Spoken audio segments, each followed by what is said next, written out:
This rollback of the clean car standards presents a new threat in our efforts to clean up our air.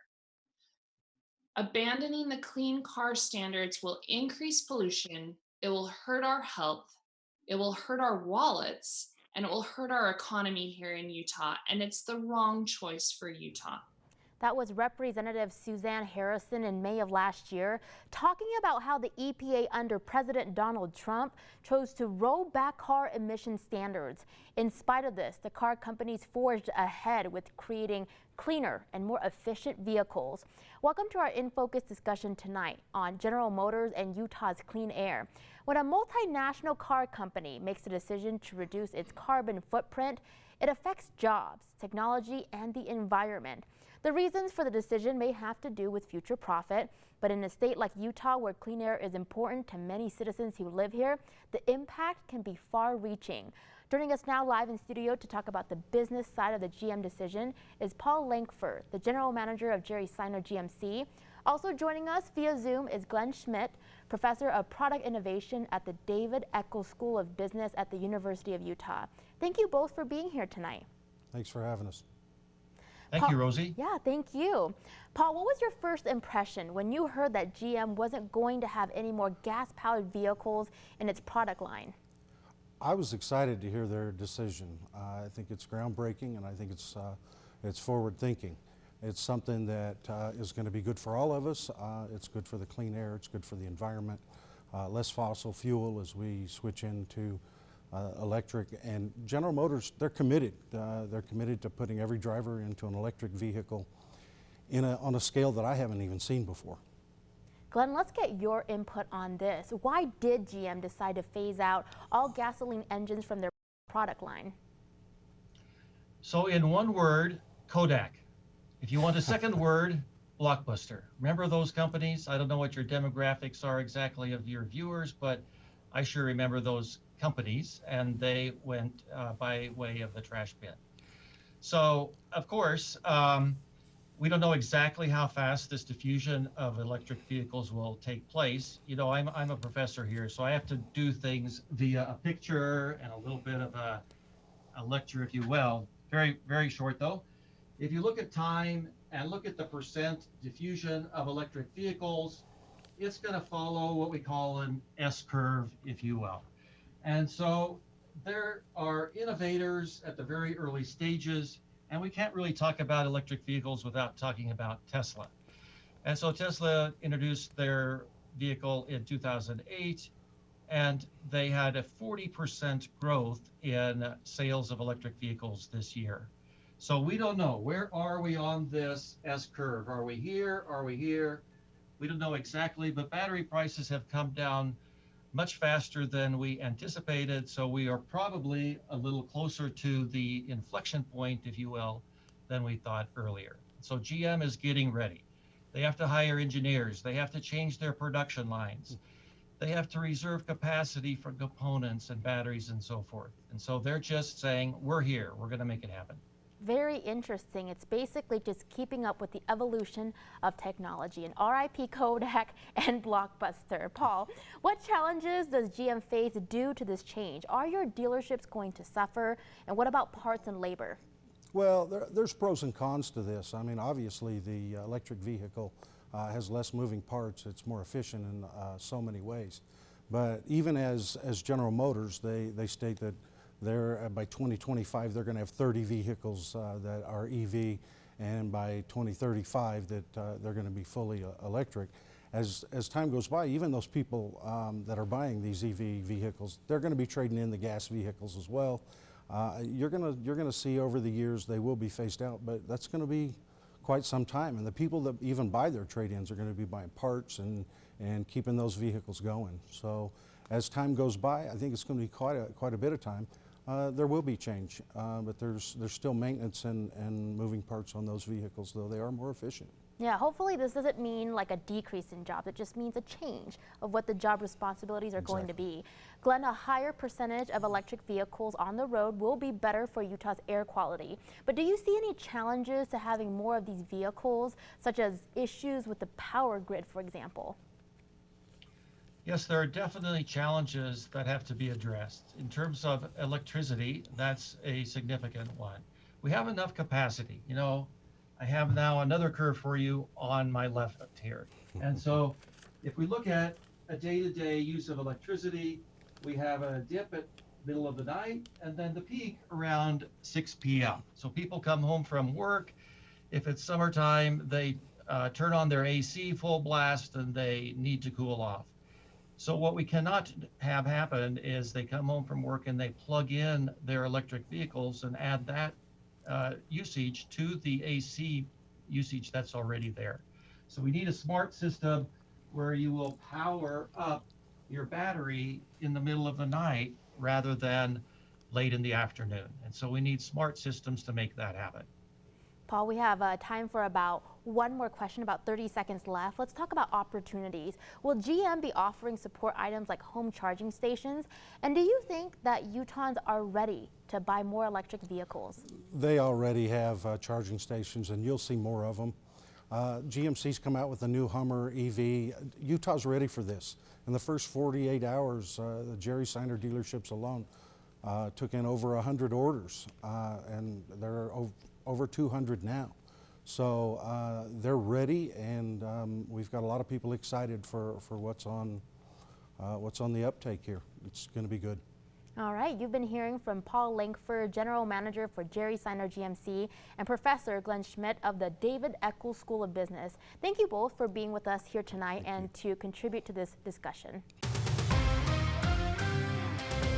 We know there is no one silver bullet to cleaning up our air and addressing climate change. So while this is a significant step, it's just one of many that we are working on at Salt Lake County. That was Salt Lake County Mayor Jenny Wilson in March of last year, announcing that the new unified police fleet would be hybrid and electric. Changing the county's fleet is a direct way government entities can affect carbon output and help keep Utah's air clean.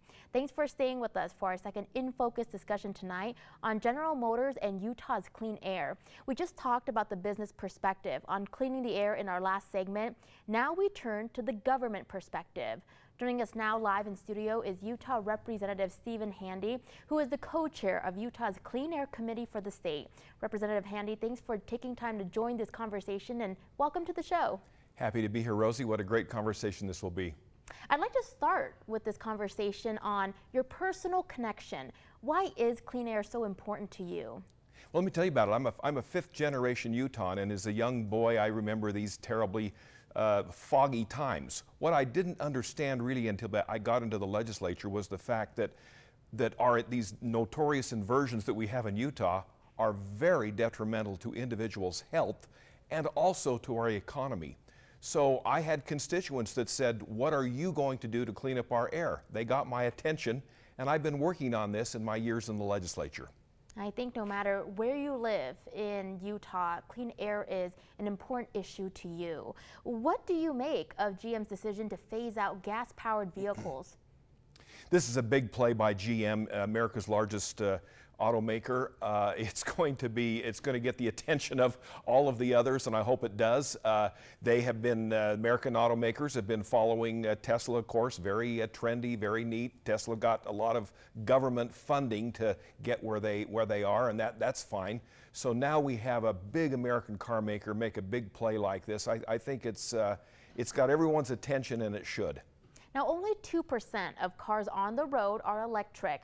Where do you think we need to be in order to make a significant impact on the air quality in Utah? Well, let me tell you, we have 2.6 million approximately registered vehicles in Utah. Only about 10,000 of them are EVs. So we have a long, long way to go. The other thing that our scientists tell us, our Department of Environmental Quality, is that 50% of our air quality problems, our pollution problems, come from tailpipes. And so we know that one of the great things that's happening is we have availability of Tier 3 gasoline, which is very, very clean and will go a long way to help clean our air. But what we need to do is really embrace technology. And we each need to take upon ourselves personal responsibility, shorter trips when the air is bad, carpooling when the air is bad. Don't travel at all in your gas turbine car when the air is bad. Now, you supported tax credits for electric vehicles a few years ago. Would you suggest more of the same since the auto industry is moving towards more EVs? Well, let's see. Utah does not have, I attempted that. We had that for a while, but for several years we have not had a state tax credit for alternative fuel vehicles. And I think that's very, very unfortunate because we've tried to accelerate early adoption of these vehicles. So now that a big American car maker, GM, is making this play, I think it will be an opportunity for greater adoption and acceptance. What you heard the GM dealer Paul say that they've already had 100 orders. That's just one of our GM dealers in the state of Utah. People want to embrace this new technology in a big way. So where do you stand on HB 209, which would increase registration fees for electric vehicles? It's a matter of fundamental fairness. If you take a gas turbine car, 15,000 miles or so a year, you're paying about $400 in gas taxes. A couple of years ago, we instituted a $120 flat fee for an EV. Now, that means that those driving EVs aren't paying really their fair share in terms of the need for maintenance and road construction. So we have to figure this out. This is a very difficult policy decision. On the one hand, we don't want to disincentivize the adoption of clean fuel vehicles. On the other hand, we've got to figure out a way that everyone's paying their full share. Now, our Utah Department of Transportation is involved with 14 other states right now trying to figure this out. They're going to come with a report sometime in several months this spring and make recommendations to the legislature and to Governor Cox about what we ought to do. So regarding this bill, I think it's a little premature. The policy is we're trying to work out the policy, but the bill itself is a little premature. We ought to wait for the study from our Department of Transportation. And tomorrow you are having a press conference to present the clean air legislation and appropriations. I want to give the final word to you, Representative Handy. Anything you would like to talk about, maybe about that, or anything that we haven't covered in this interview? Well, I just want to say that Utah, because of our geography upon our populous Wasatch Front, we have significant air quality challenges. When this great, powder snow and after the storm, we have these inversions. It's terrible. It's people's lives are affected. Our economy is affected.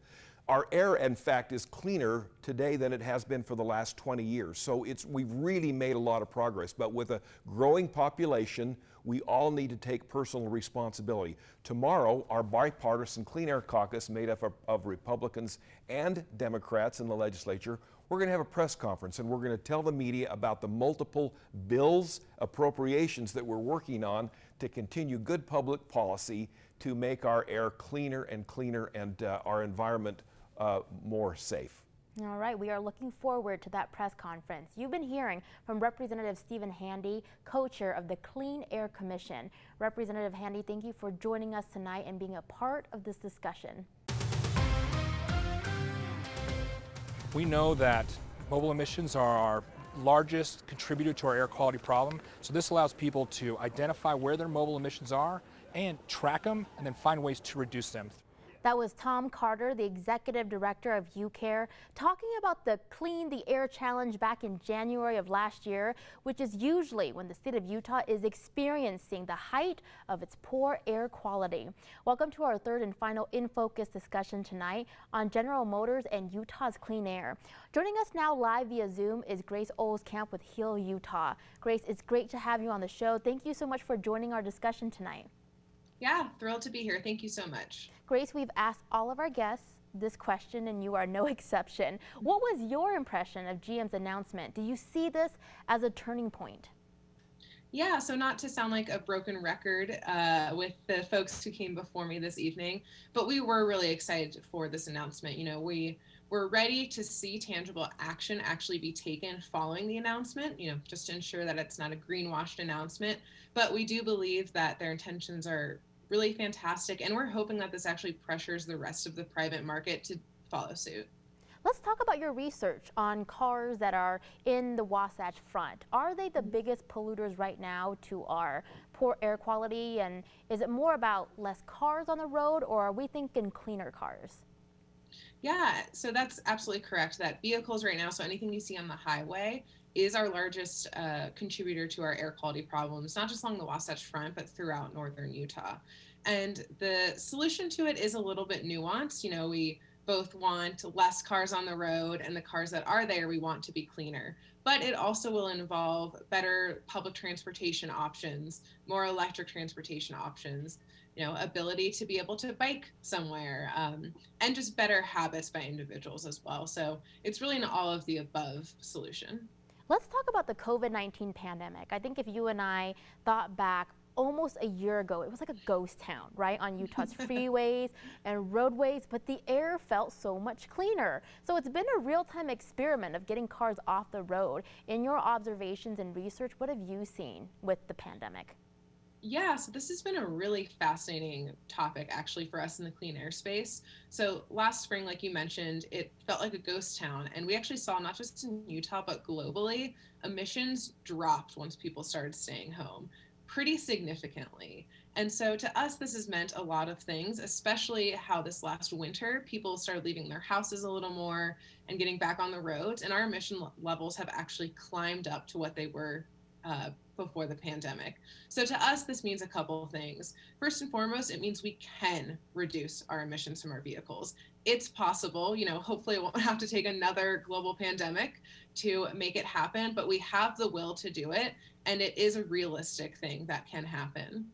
And the other thing that's really interesting is tied into equity and environmental justice, primarily looking at the fact that the folks who are more often able to work from home tend to be higher income individuals, but they're the ones who suddenly were off the roads and the emissions dropped, versus the folks who most likely had to go back into work still were lower income communities or communities of color.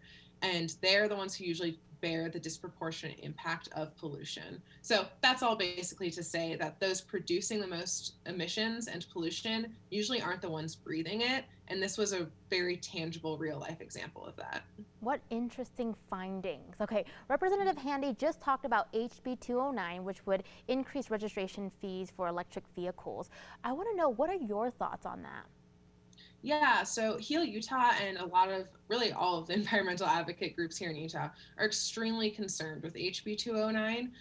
We think that this will really hurt the market for electric vehicles before it even has gotten off to a start. It really hasn't even made waves, like you mentioned with Representative Handy. It's about 2% of cars on our road are electric vehicles. And so we think increasing the fees this drastically, which it would make them the highest registration fees in the entire country, would really be preventative and prevent more folks from actually being able to access and afford electric vehicles. We understand the concerns about road maintenance or the road usage charge program that supporters of this bill have made, but we think there's alternative solutions. And Representative Handy actually mentioned one of our biggest concerns and what we think is the current solution is we need to wait for the evidence.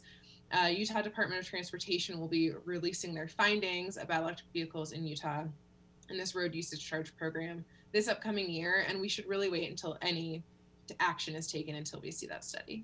Now, Grace, ultimately, clean air is every Utahns' responsibility. What are some things that you believe Utahns should be thinking about, and what are some things that they can do individually? Yeah, so that is a fantastic question. It's one of our favorite things to talk about at Heal Utah. You know, you don't have to go buy a Tesla and get a power wall and get solar panels on your roof to make a difference. You can do little things without even uplifting your entire life. So that can range from using natural light at home, turning your lights off and unplugging your electronics when you're not using them, to when it's safe, obviously, carpooling or trip chaining or using public transportation. But something else is really important, and, you know, Representative Handy, if he's listening right now, still can attest to this. Contact your representatives and your legislators about these issues. It's never been easier to get involved with local politics because we're all home, and our Utah State Legislature has done an incredible job of making it accessible virtually. And so you have a chance to have your voice be heard by those making decisions at the Capitol. Well said. I think change is hard for all of us, but challenge yourselves to make one small little change in like your daily habits, and you'll be amazed what difference it makes in our community. Exactly. All right. You've been hearing from Grace Olskamp, Policy Associate for Heal Utah. Grace, thank you so much for being a part of the discussion. It was great to have you on the show tonight. Yeah, thank you so much, everyone.